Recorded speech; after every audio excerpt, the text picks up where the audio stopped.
I'm Emily Lane. I am the Business Development Director for Krentz String Works, and I also am a cellist. Krentz String Works, we make cellos and innovative products for the cello. And for me, working with Krentz String Works is the perfect marriage between my career and my ultimate love, the cello. Krentz String Works was founded by a luthier in southern France, Robert Brewer-Young, and a cellist and inventor in Seattle, Dr. Kevin Krentz. Robert works in the old world traditions of instrument making and is catching the attention of cellists all around. In fact, recently was commissioned by Stephen Ursulus for an instrument. Kevin is a marvelous cellist who plays all around in various ensembles, and even is the artistic director of a chamber music festival. The thing that's so exciting about my partnership with Robert is that I have access to a person who has the very latest research at his fingertips. Robert speaks 5 languages.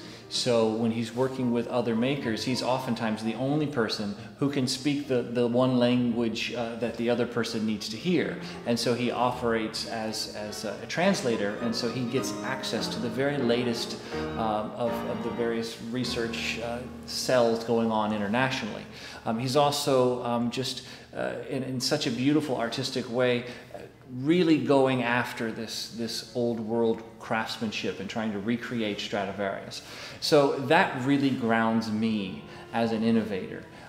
He and I are actually after the same thing. I want all of that in a cello. I want all of that in every product we have. We're both just really driven for the very highest quality, the very best sound. So it all starts there. This collaboration between Robert and Kevin is very exciting. We have 2 people at the top of their trade coming together. We have Robert's great craftsmanship and Kevin's intuitive knack for understanding of how things work. Together, they're accomplishing great things.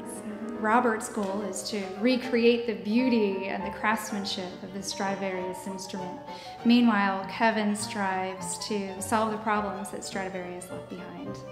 My role then is to come in this temple that Robert has built of beautiful artistic ideas and to then think outside the box and kind of take my innate sense of just how things work and try to prove or disprove some of the theories that are out there, as well as my own theories and theories that Robert and I collaborate with in our own discussions.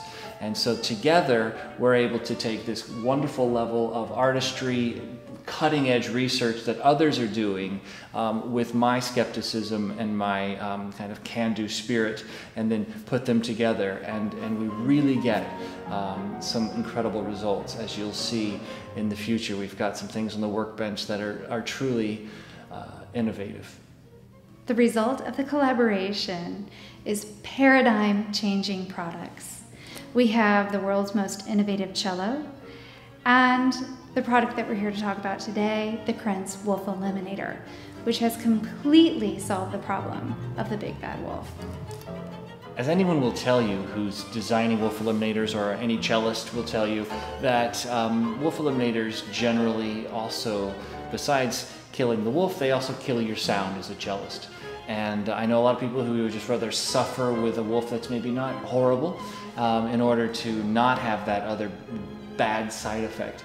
Any wolf eliminator that attaches below the strings near the bridge is essentially dampening the vibration of the bridge. If you do that, then you're dampening the overall power and resonance of your instrument. It's unavoidable. It's just simple logic. There's no way around it. There are a few products that do actually work in the very volatile area on the front of the cello. That is where the wolf is actually occurring, but all of them tend to go to the very center of that problem and just absorb vibration once again. The Krentz Wolf Eliminator doesn't do that. The Krentz Wolf Eliminator works on the edges of this very volatile area and changes the vibrations rather than simply absorbing them. And that's why it works so well. That's also why we get this awesome side effect of all of these other tone variables that the cellists are having so much fun getting their A string to be brighter, getting their C string to have more punch or more low end, you know? It's because I'm not just absorbing vibrations, I'm changing the vibrations. Well, right now we're really excited about the cellos that Robert and I have been working on so hard for the last 2 years. They are innovative in that they have carbon fiber inserts in the bass bars, which drastically reduce their mass and make them the fastest, most resonant cellos many players have ever played. We're really excited about that. We're also excited about the fact that they're eco-friendly. The varnish is non-toxic at our workshop in Beijing. The wood that the cellos are made from is sustainably farmed from forests in Europe. It's very exciting. We also have a carbon fiber fingerboard that is designed to look very much like ebony and has every little tiny nuance of the very finest fingerboards in the world engineered into it so that this horrible shortage that makers are going through of high quality ebony can be a thing of the past, and we can just move on to a new product that's completely stable and will never give you issues, but will feel exactly like, to the player, ebony.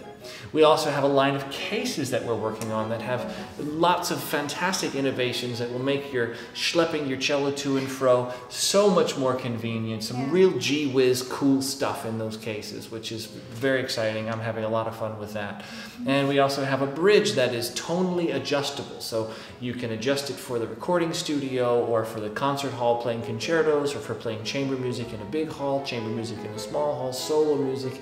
You can adjust it, get the sound that you want from your bridge, but it still looks completely traditional from your point of view as a player, which is really, I think, very important. We also have a couple of other kind of black ops things that are still just a bit of a twinkle in our eyes at this point. But anyway, the future does look bright. That's right.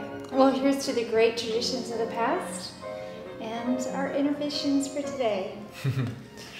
Cheers.